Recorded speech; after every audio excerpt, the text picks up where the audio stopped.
자, 이번 시간은 행렬 첫 번째 시간이 되겠습니다. 행렬의 뜻과 그 다음 행렬에서 사용되는 몇 가지 용어들에 대해서 한번 알아보도록 하겠습니다. 먼저 행렬의 뜻은 수나 문자를 직사각형 모양으로 배열해서 이렇게 괄호 안에 묶어 표현한 것, 이런 것들을 우리가 행렬이라고 얘기를 합니다. 예를 들어서 어떤 학교에 1반, 2반 이렇게 두 개의 반의 국영수 점수 평균을 조사했다고 한번 가정을 해봅시다. 자, 1반의 국어 점수의 평균이 가령 70, 영어는 60, 수학은 55 이렇게 나왔다고 합시다. 그 다음 2반은 국어가 75, 영어는 65, 수학은 60. 자, 이런 표가 있다고 할 때 국영수 1반, 2반 이런 것들은 제외하고 숫자만을, 그쵸? 숫자만을 이렇게 적어줍니다. 숫자만을 적어서 이렇게 직사각형 모양으로 배열한 후에 이렇게 괄호 안에 묶어서 표현해주면, 자, 이런 것들을 우리가 행렬이라고 얘기를 한다는 거죠. 물론 일부분만 묶을 수도 있습니다. 그쵸? 70, 60. 그러니까 국어 영어 점수 1반, 2반의 국어 영어 점수만 따로 떼서 이렇게 직사각형 모양으로 배열을 한다면 이렇게 적을 수도 있겠죠.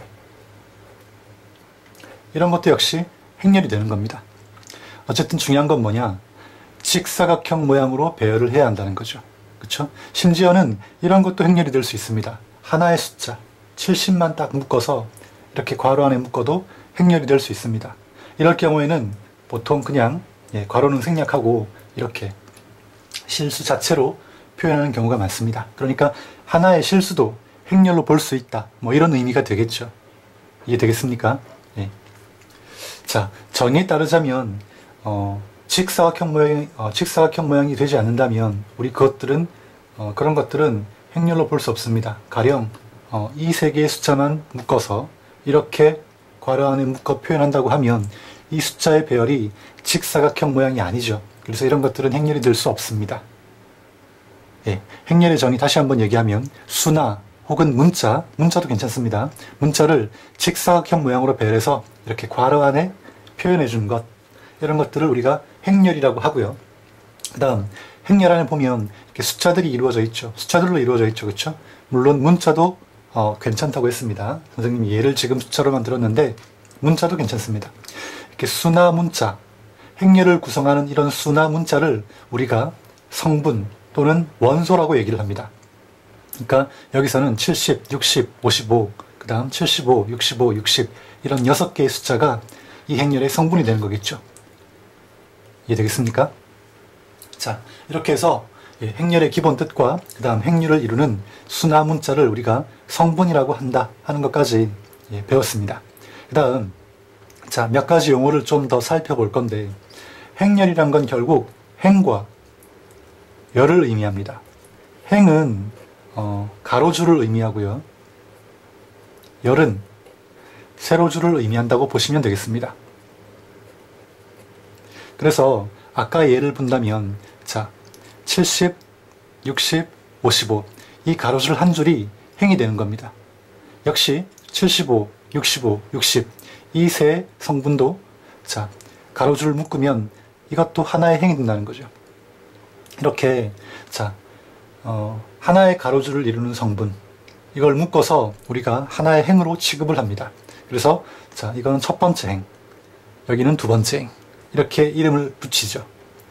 그 다음에 열도 마찬가지입니다. 열은 자, 세로 성분을 묶어서 우리가 열이라고 합니다.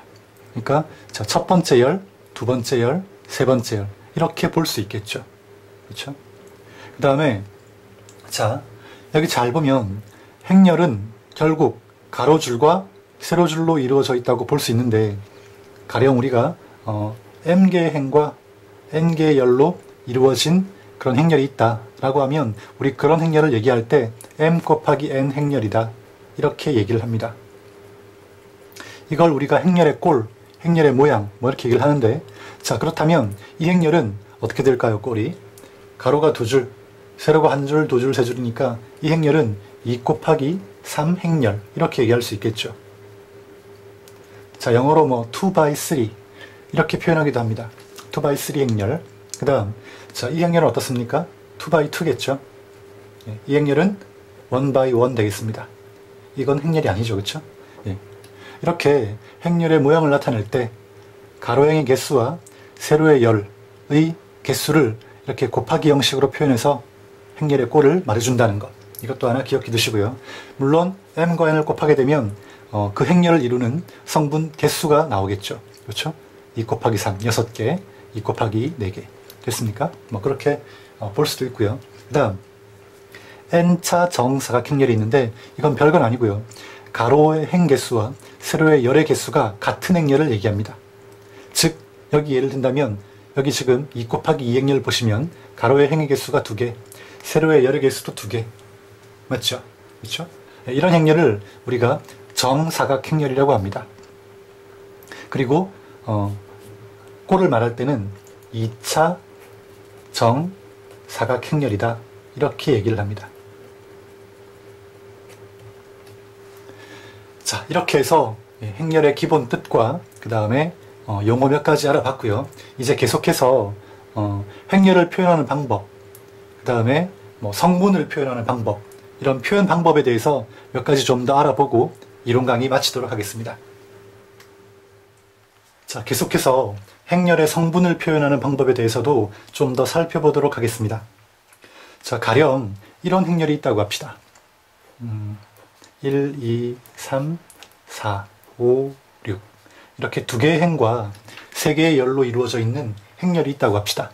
당연히 이 행렬의 꼴은 우리가 좀 전에 배운 대로 이제 따라서 한번 써본다면 2x3 행렬 이렇게 쓸 수 있겠죠. 그렇죠? 자, 이제 성분을 표현하는 방법에 대해서 조금 알아볼 건데, 자, 이 행렬을 잘 보면 어떻습니까? 2개의 행과 3개의 열로 이루어져 있고요. 그 중에 첫 번째 1을 한번 잘 봅시다. 이 1은 어떻습니까? 첫 번째 행에 위치하고 있고, 열로 보자면 어떻습니까? 열로도 어때?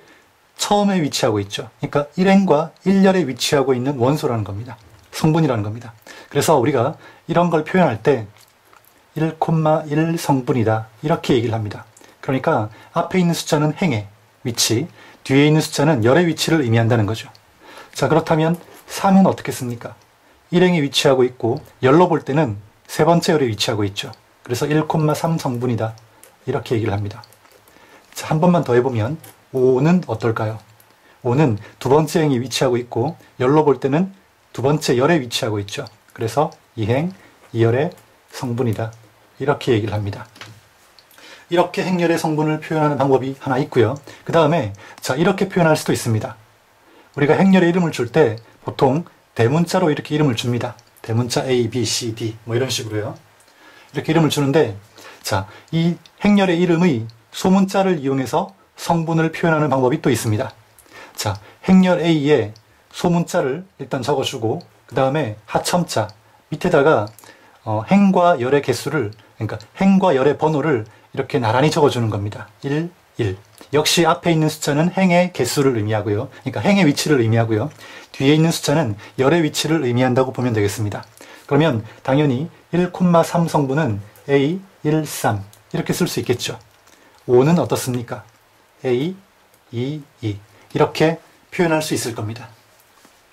자, 이제 이걸 좀 더 일반적으로 얘기를 해본다면 결국 이렇겠죠. 가령 i번째 행과 j번째 열에 있는 이런 성분이 있다고 합시다. 그러면 그 행렬이 대문자 A라고 할 때 소문자 A를 적어주고요. 그 다음 ij를 이렇게 하첨자 밑에다가 나란히 적어주는 이런 방법으로서 우리가 성분을 표현할 수 있다는 겁니다. 자, 좀 더 이제 일반적으로 정리를 하자면 이렇습니다. 행렬 A가 있고요. 이 행렬의 꼴이 m 곱하기 n, m by n 행렬이라고 한번 가정을 해보겠습니다. 그럼 당연히 이 행렬은 m개의 행과 n개의 열을 가지겠죠. 그렇죠? 그리고 행렬의 이름은 A라고 했습니다. 이런 행렬을 우리가 직접 성분을 이용해서 한번 나타내 본다면 이렇게 쓸 수 있을 겁니다. 먼저 당연히 제일 첫 번째 1행 1열의 원소는 A, 1, 1 이렇게 쓸 수 있겠죠. 그 다음 두 번째 열, 1행에서 두 번째 열의 원소는 A, 1, 2 이렇게 될 겁니다. 이렇게 해서 쭉 어디까지 가겠습니까? 열은 n개가 있다고 했죠. m by n이니까. 그래서 A, 1, n까지 아마 성분이 나타날 겁니다. 그렇죠? 그 다음 두 번째 행은 어떻습니까? A, 2, 1부터 해서 A, 2, 2 쭉 해서 어디? A, 2, n까지 가겠죠. 됐습니까? 자, 행 역시 m개가 있기 때문에 이렇게 쭉 적어서 표현해보면 A, m, 1까지 나타나지겠죠. 나타나야 되겠죠. 그렇죠? 당연히 그 다음 원소 성분은 AM2 해서 어디까지? AMN 성분까지 이렇게 적어주면 될 겁니다. 자, M by N 행렬을 이렇게 성분으로 표시한다면 이렇게 표현할 수 있겠죠. 그렇죠? 가령 자, 여기서 우리가 좀 전에 배운 성분을 한번 떠올려 본다면 가령 자, I번째 행이 이쯤에 위치하고 있다고 가정을 합시다. 그 다음 J번째 열이 이쯤에 있다고 한번 생각을 해봅시다. 그럼 당연히 자, IN과 J열이 만나는 이 지점의 성분은 어떨까요? 당연히 I, J 성분이다. 이렇게 표현할 수 있을 겁니다. 그리고 좀 전에 배운 방법, 행렬의 이름이 A니까 소문자를 이용해서 AIJ 역시 이렇게 표현할 수도 있겠죠.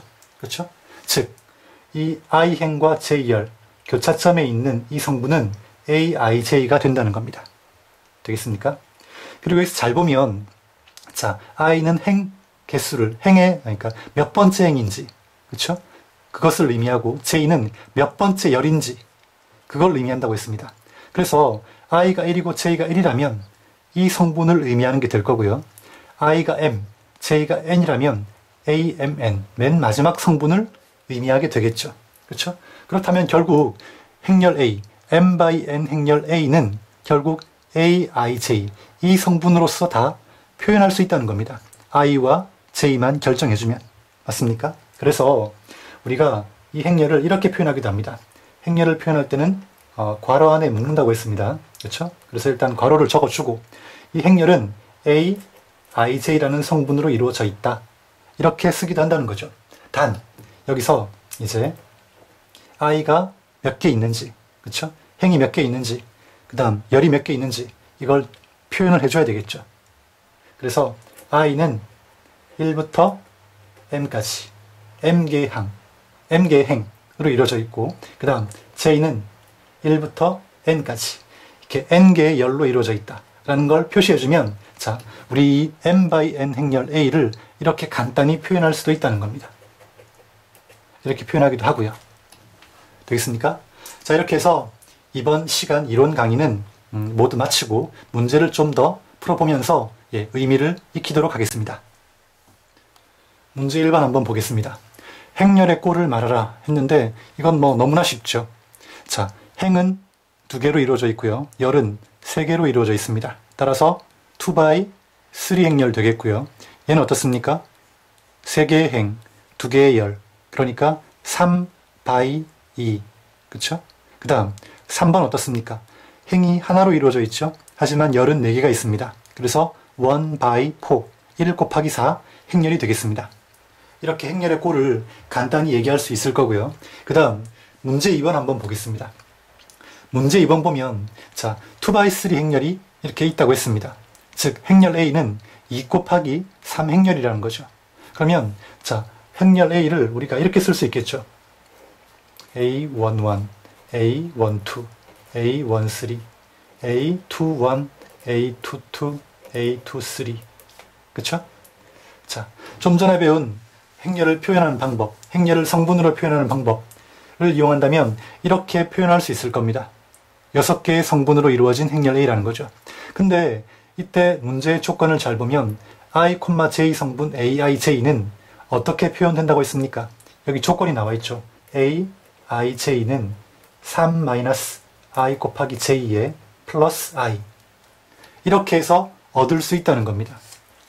즉 무슨 말이냐면 자, AIJ라는 건 I번째 행과 J번째 열의 성분을 의미합니다. 근데 이 성분의 값이 그쵸? 이 행의 번호와 열의 번호만 알면 얻을 수 있다는 겁니다. 지금 이 조건 자체가 이 의미가 그쵸? 그래서 I의 1, J의 1을 한번 대입해보면 A11의 성분이 되고요. 이때 이 성분의 값은 여기 역시 i의 1, j의 1을 넣어야 되겠죠. 그렇죠? 행열을 의미하니까 3 빼기 1 플러스 1 해서 이렇게 얻어질 수 있다는 겁니다. 무슨 말인지 이해되겠습니까? 그러니까 결국 이 조건이 뭐냐면 i번째 행, j번째 열의 성분은 그 i번째 행과 j번째 열의 번호를 대입해서 이렇게 그 성분의 값을 얻을 수 있다, 얻어라, 얻어내라 하는 그런 의미가 되겠습니다. 그렇다면 a, 2, 1 어떻게 될까요? 1이면 i의 2, j의 1을 대입해서 성분을 결정하라 뭐 이런 의미가 되겠죠. 그럼 3-2, 1 플러스 2 이렇게 될 겁니다. 그러면 결국 얘도 3이 되겠네요. 그렇죠? 자, 이렇게 해서 쭉 한번 구해 보겠습니다. 그럼 A12 어떻게 될까요? 자, 이 값은 3이 나왔고요. 이 값도 3이 나왔죠. A12, i의 1, j의 2를 대입하면 되겠습니다. 어렵지 않죠? 그렇죠? 1, 2를 대입하면 마이너스 2고 이건 1이겠네요. 그렇죠? 그러면 3에서 2를 빼면 1, 1에서 1 더하면 2가 될 거고요. 그 다음 A13 어떻습니까? 1, 3이면 여기 1, 여기 3인데 그럼 마이너스 3이 되니까 사라질 거고요. 여기 1이니까 1 되겠죠. 여러분 직접 한번 계산해 보시기 바랍니다. A22는 2, 2를 대입하면 됩니다. 그럼 마이너스 4가 되겠죠. 그럼 이까지 마이너스 1입니다. 마이너스 1에 2를 더한 거니까 플러스 1이 되겠죠. 그 다음에 마지막으로 2행 3열의 원소는 i의 2, j의 3을 넣으면 되겠습니다. 그럼 3-6이니까 마이너스 3이 될 거고요. 행은 2니까 플러스 2하면 마이너스 1이 되겠네요. 따라서 행열 A는 이런 성분으로 이루어져 있다는 거죠. 3, 2, 1에 그 다음 3, 1, 마이너스 1 이런 6개의 성분으로 이루어진 행열이다 라는 걸 우리가 알 수가 있습니다. 바로 이게 답이 되겠죠. 자, 이렇게 해서 행열 첫 번째 시간 강의를 모두 마치도록 하겠습니다.